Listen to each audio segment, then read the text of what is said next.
Good afternoon and welcome to the latest in our series of webinars. My name is Maz Hussain and I'm a regional manager here at Wonderware UK. With me is my colleague Andy Graham. Hi everyone. So we're recording this webinar and we will mute the lines before going into the presentation. At the end we will unmute the lines and then take your questions.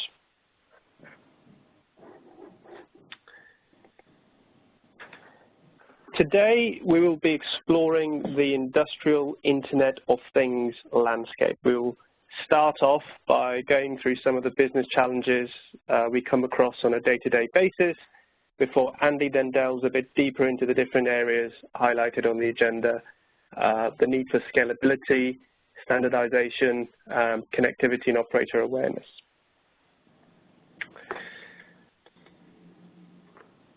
When putting together this presentation, I was asked to include some of the common challenges that we come across when speaking to our customers. So we've listed these on the screen for your benefit. Now, in my experience of visiting factories and talking to customers every week over the last 10 years or so, it's very unusual to find an established facility which only has one technology standard across its automation layer. But what actually tends to happen is that facilities evolve and change over time and are often left with a mix of different SCADAs, different HMIs, and different PLCs due to various reasons. And this could be changing technology preferences due to changing industry trends, OEMs supplying equipment which is designed on a different technology than the site standard, or people moving on, etc., etc. The main exception to this typically tends to be greenfield sites, but most facilities in this country are well established, and those in this call will hopefully recognize the scenario that I'm talking about. Above all, our customers tell us that they want commonality, so the ability to communicate across multiple different protocols, commonality in terms of also defining an asset, regardless of its make, something that is often referred to as the concept of a digital twin, and to do this all from one place and to deploy it across the enterprise at the push of a button. We're also seeing a huge demand in terms of information management technology. Organizations are wanting to report on their important KPIs to ensure that they remain competitive, but this is coupled with an increased scope in the form of connectivity from lower cost devices. So these devices between them are collecting huge amounts of data, and that means that the ability to analyze and interpret this data to drive continuous improvement is an important part of the Internet of Things, and we call this actionable intelligence. Another thing that customers are telling us is that when they started off on their journey, in some cases many, many years ago, they started with point solutions which addressed their specific needs at the time. However, due to various reasons, primarily growth-related or increased number of sites or a change in the regulatory framework or the advent of lower-cost connectivity such as smart meters, their requirements have evolved significantly, and therefore the ability to scale their solutions is a huge issue, as it can be quite costly to implement a wholesale replacement or implement multiple point-to-point solutions. So those two options can be quite problematic, the former for cost reasons, as we all know, and the latter for technical and management or maintenance reasons, which Andy will elaborate on. So what we'll do today is we'll talk about a third option, a third way in this presentation, one that allows you to bring all your assets and different point solutions together in one place, whilst providing you that platform to scale up. Yet another typical scenario we come across is the struggle to have a standard interface for operators.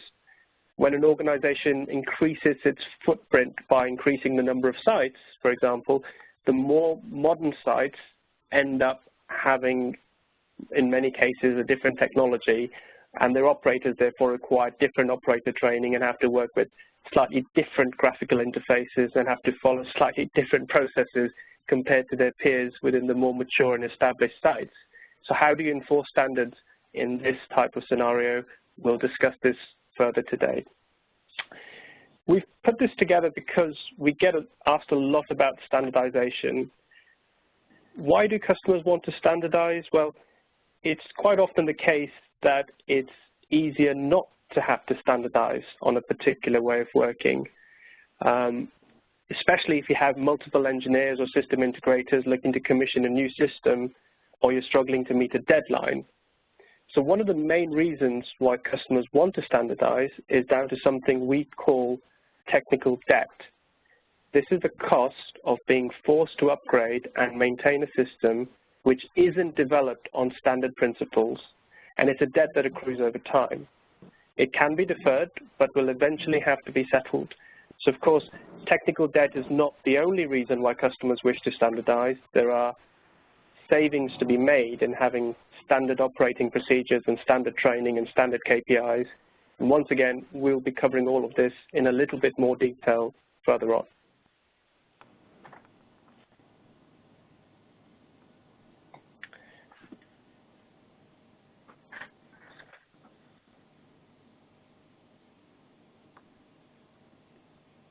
Okay, so thanks for that, Maz. If we move into some more of the detail with regards to some of the challenges and then look at how we address those. If we start with the functional scalability as an example, this term in particular, scalability, has been very overused with regards to industrial software systems, but starting small and growing big is one of the most common references that all of the vendors seem to focus on. And at a tag-based HMI level, copying an application or doing bulk loading of tags and things can be classed as being scalable, but this is actually often, it's not very intuitive or a seamless process to be able to do that.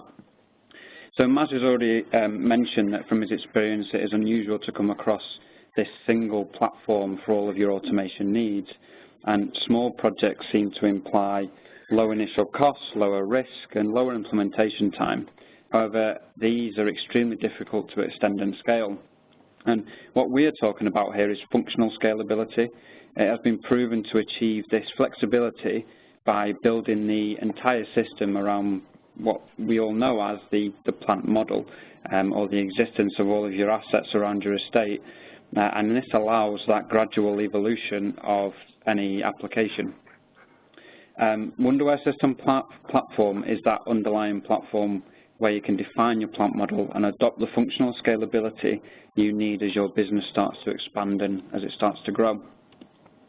So there are more elements of scalability, and in this term, with vertical scalability, we're talking about the industrial operations where there's other parts to consider. So not just what we've mentioned, but importance of things like enterprise level systems like ERP, supply chain management, and it's about collaborating these with your industrial operation. So what it means is scaling to the many field device connectivity requirements that exist today. While some SCADA and HMI supervisory systems may provide direct interfaces to physical devices, things like RTUs or PLCs, these interfaces are typically very simplistic and require solutions which are too closely tied to the physical software and hardware. This builds limitations and constraints into the implementation, as Maz has already previously alluded to, and to achieve true scalability for device connectivity, a software architecture that provides a level of abstraction from the specific devices is certainly required. So with System Platform, I've already mentioned that you define that plant-based model on those assets that exist around your entire organization, and this allows you to design the assets without having to worry about the physical hardware layer below. And I'll talk a bit more to this a bit later on in the presentation. And then if we move on to the final part of our scalability journey, I suppose, with regards to horizontal scalability. And supervisory HMI and SCADA systems do not operate in isolation. They are required to integrate with a wide range of peer-level systems, these point-to-point solutions that Maz was talking about. And historically, you will find quite crude interfaces using proprietary middleware or perhaps limited data-level integration. Things, again, which tend to be bespoke solutions. And again, this is that technical debt that Maz was referring to. So what happens then if a person who developed the system leaves that organization? What happens if you want to migrate perhaps to a later operating system, a later SCADA, and that bespoke system doesn't support that latest version? These are challenges our customers face on a very regular basis, and we hear about this quite a lot. And truly, a truly scalable solution for this type of horizontal integration requires an architecture designed with scalability and integration capabilities built into it. So you'll probably see in the image on the slide there around the system platform architecture, and it's one that it explains how we seamlessly connect to a range of these peer-level systems, and it is in fact one where Wonderware have a whole range of products in the portfolio that address quite a few of the challenges that we've already mentioned. If, for example, we look at something going slightly awry in terms of a particular asset, we might want to trigger a workflow based on that value changing. That is a seamless process with the integrated workflow environment. Energy management, or MES, for example, may be introduced to adopt different challenges, and these are things that we can bolt into that system platform layer. It's also important to make the data retrieved from these systems actionable so that you can make informed business decisions for that continuous improvement that we're all striving for.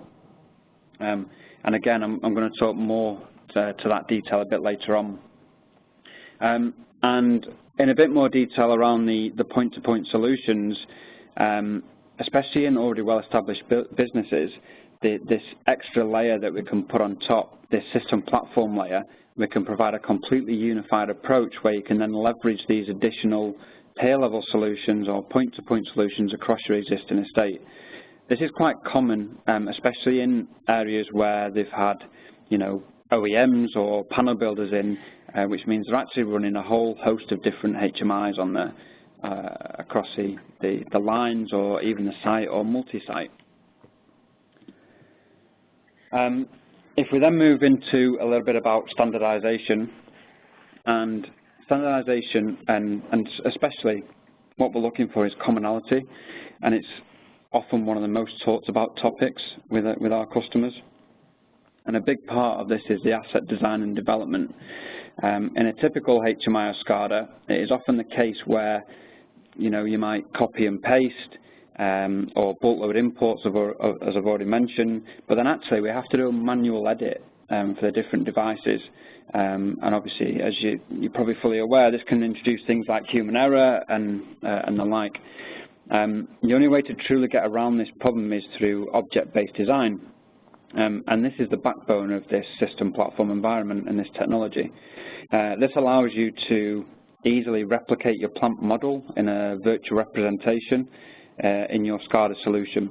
And this allows for complete management of your entire estate from a centralized location.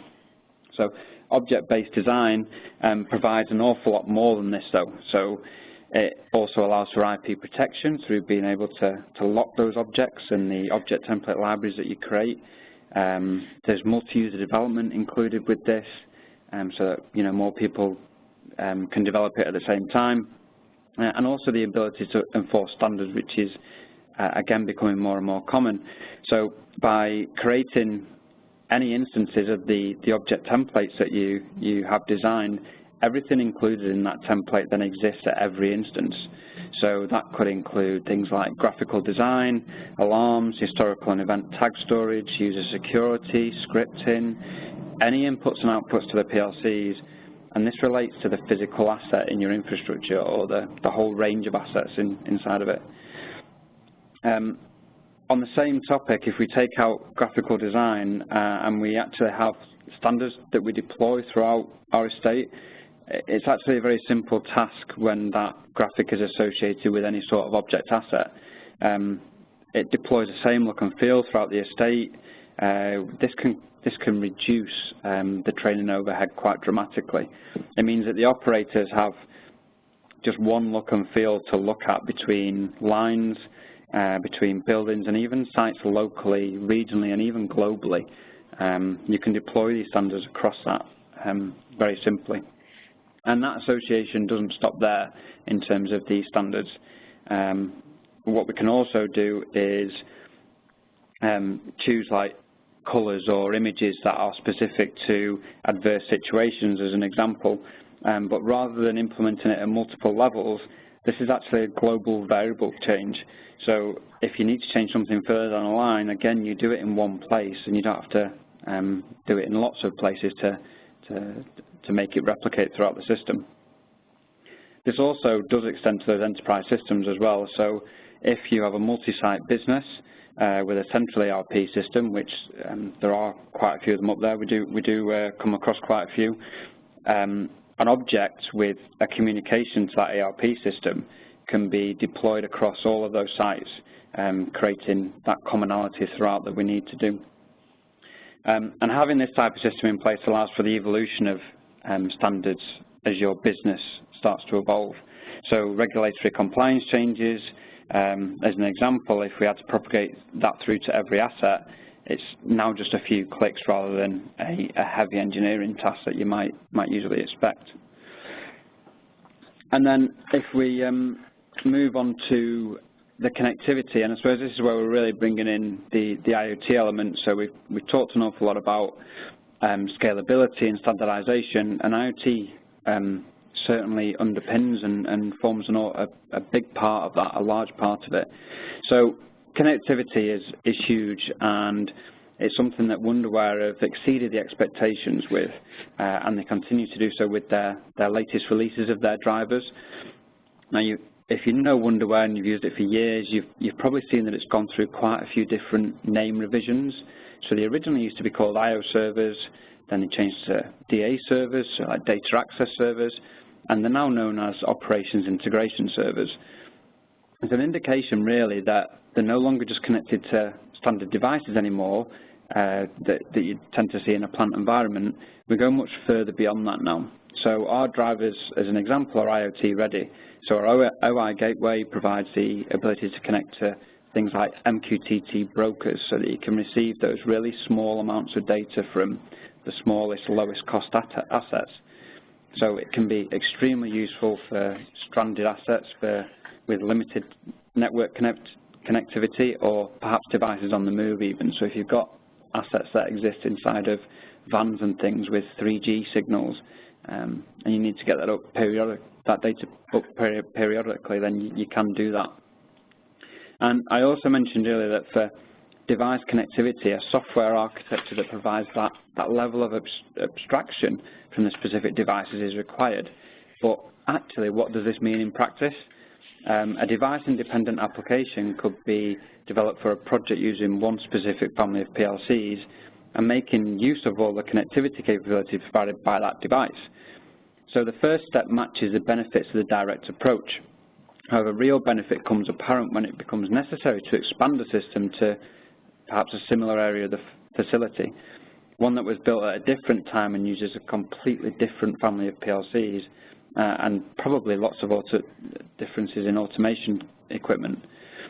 So with a robust and well-designed device integration architecture and software, the application can then be easily repurposed for a different family of hardware devices without incurring the engineering expense of changing the application.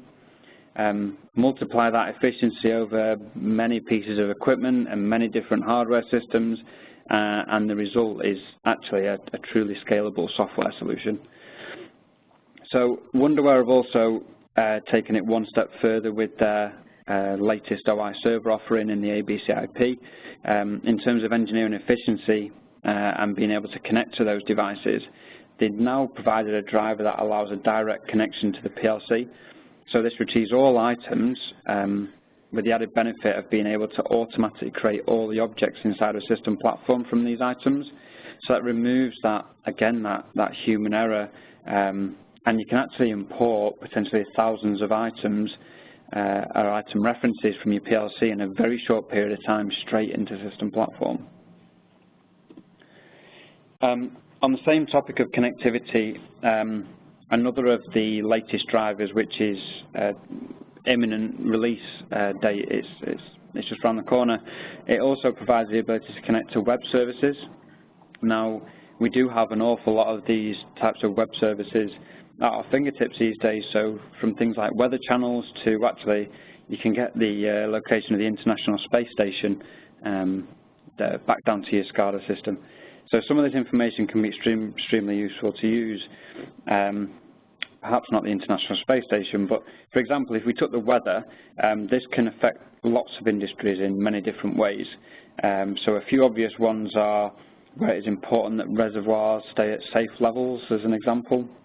Being able to predict and visualize that weather in front, in this instance, could allow our customers to be more proactive than reactive to those changes and those changes in that weather forecast. Another example with the weather is with energy management. The weather can have a huge impact on how much energy we consume in a variety of ways, not just from being cold outside, but actually when you can physically analyze the data that is coming in against the weather, it can be quite powerful. And I'm sure you can think of other web services out there that it'd be useful to tap into to be able to correlate with your process data.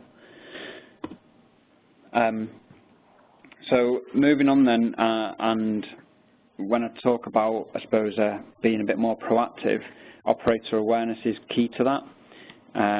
And if we look into this, and specifically more the reaction times, it's something that Wonderware have been dealing with for many, many years now, and things have been putting into the system for a long time. It runs hand in hand with the alarms, and you've probably seen a few of these images you see on the slides.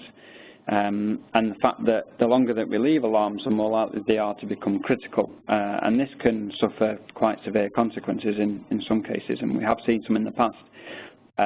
But you know, even a loss of downtime can be thousands or tens of thousands of pounds an hour. This isn't suggesting that operators aren't trained efficiently, though. It means that sometimes our SCADA systems aren't designed in a way that our operators can see the wood for the trees, so to speak. So a simple way to make this more efficient is actually just a design principle, and Wonderware call this situational awareness. So the two SCADA screens you can see on the right, they actually contain exactly the same information, and you can see though from the one below, it's very, very easy to see exactly where the problem lies, probably what actions he needs to take, or if he needs to go to another SCADA screen, exactly which SCADA screen he needs to go to. And that design methodology is actually said to increase the interpretation time of our operators by 40%.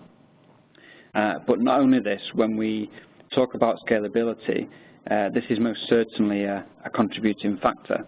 So it's difficult sometimes to increase that scalability, because if you look at doing that in a poorly designed SCADA, it can make an already busy screen seem impossible to diagnose. So by adopting the right design principles, it allows for further expansion at an operator level. But again, this situational awareness principle is not new. It's not new to the industry. There are other vendors where you could engineer this. The difference with Wonderware is that actually they've integrated the concept into the software. It's actually part of the software's DNA now. You can choose from a library of symbols to include them straight into your SCADA package. The changes haven't stopped there. You can see a whole host of things on there, things like animations for the alarm borders have been implemented. Historian storage capabilities have been increased to be able to cope with this. Statistics for that historical data have been seamlessly integrated, so what you can now actually get is an average value for a tag over a period of time straight into your SCADA. It doesn't just provide a simple way of adopting situational awareness, it does it and it reduces your engineering time due to the the whole host of objects and graphics that exist as part of that. So we're not talking in any detail about our release, which is due out any time now, so the System Platform 2017, but actually our design methodology in situational awareness is extended even further in this release. So it isn't just a visual representation anymore. What they're going to provide is a set of objects that are adhering to these design principles for your assets. So again, it's reducing that engineering time for you. And then if we look lastly at just a couple of ways of, I suppose, presenting the data, what we're looking at is our operator situational awareness, all encompassed in the continuous improvement in being able to react and make the right decisions for continuous improvement. So we have talked an awful lot about SCADA, and this SCADA is storing data. So we're talking about bringing in IoT devices. This is storing even more data than we previously had. So we're talking big data, and I'm sure you've seen plenty of webinars on this in the past. But it's about choosing the right information client tool for the business challenge that you need to address. So there's a few obvious ones in there. The SCADA is usually the first port of call, and I've already mentioned the historical data, how you can get statistics out of that information, and you could present that on the screen. There's also obviously the standard historian client tools and things. But if you want to do a little bit more analysis, there are some other products out there that will allow you to do that. So Alarm Advisor, as an example, is a completely out-of-the-box solution. It looks at your alarm database so that you can identify any poorly managed alarms inside of your system and reduce them. So when we talked about the operator not being able to see the wood for the trees, part of the reason is usually because there's too many alarms in the system. But by being able to reduce them based on this analysis is the way forward for that. On the next couple of slides, all I'm going to go into in more detail is the online insight and the intelligence tools. So again, this is probably something you've seen before, and we do have webinars out there on that. So if you want to see it in more detail, then you can do. But it's not actually new anymore. We're probably looking at getting onto a couple of years old. And this is a cloud-hosted solution that is completely, again, out of the box. So if you send all of your production data to that environment, and there's lots of ways you can do that, either straight from your SCADA solution, straight from a historian. We can even do it straight from IoT devices. And what you get from that is this casual user interface that you can see on that slide there. It's certainly extremely intuitive. And in here, you can manipulate that data in the ways that you see on there. So you can change the chart type, how you display the information. But as this is actually a cloud-based solution, it means Wonderware provide regular updates on the basis, actually, that they don't have to release a service pack to include additional features. They make the change online, and it propagates through to the user.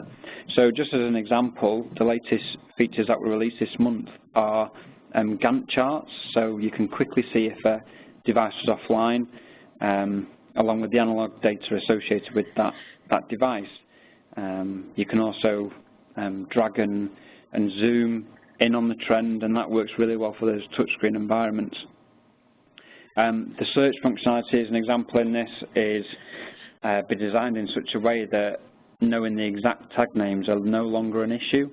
So type in anything to do with the description, the engineering units, or the tag name will display those results you need to be able to add the tag to the trend. So it helps you to, and your business, to easily understand what's happening, what happened, and what is likely to happen by having immediate access to the relevant information at your fingertips. And you actually get more than just this client with this solution. You do still get historian client trend. You also get Smart Glance as a truly mobile, at your fingertips type solution.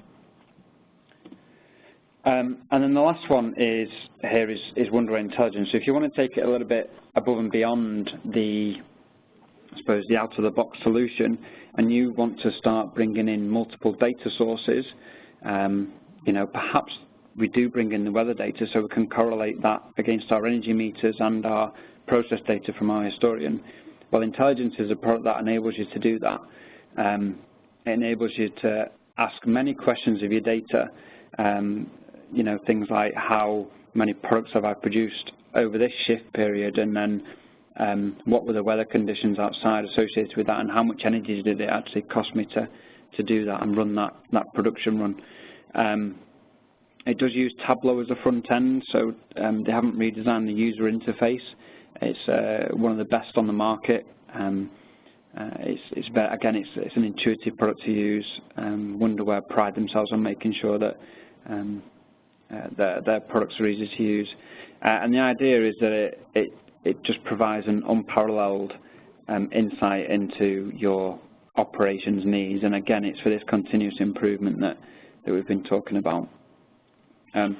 So hopefully that's a good overview of some of the challenges we see with System Platform, how System Platform is the underlying technology to address those. And what I'm going to do now is just hand back to Maz to cover the summary. Thank you, Andy. So what we're seeing now is that low-cost devices are fast becoming part of the growing asset base on modern plant floors. They've become part of our reality. And those organizations able to leverage this data and turn it into actionable intelligence are in prime position to gain from this growing trend. I think we're also seeing that expanding your enterprise is not just about having more systems and more SCADA nodes on your plant floor. It's also about being able to expand horizontally, where you have to interact with different systems and databases, for example, energy management systems. And it's also about vertical scalability, so into your ERP and MES systems, for example, as a result of changing operational requirements. So in summary, investing in a technology which allows you to scale in such a way, such a System Platform, is how many of our customers today have avoided paying this technical debt. At this stage, I should also mention that if this is something of interest and you want to explore the technical detail around it further, then we're running a series of events, hands-on events around the country. We're running 4 events, and each is a day long. The afternoon session includes the hands-on element, where you have the opportunity to explore this technology through an instructor-led session. The dates are the 29th of March in Cork, so a couple of days from now in Cork, 25th of April in Reading, the 17th of May in Cheadle, and the 20th of June in Scotland. So if you haven't got those details down, don't worry, they're all on our website. You can go to wonderware.co.uk/events, and all the details should be there for you to register. Okay, so I think we will now unmute the lines to take any questions.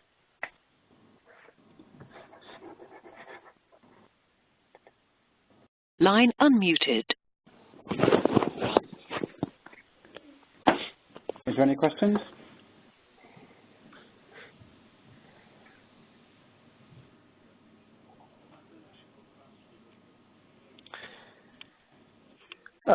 Andy, I've just seen something come through the chat line, so I'm just going to read this question out.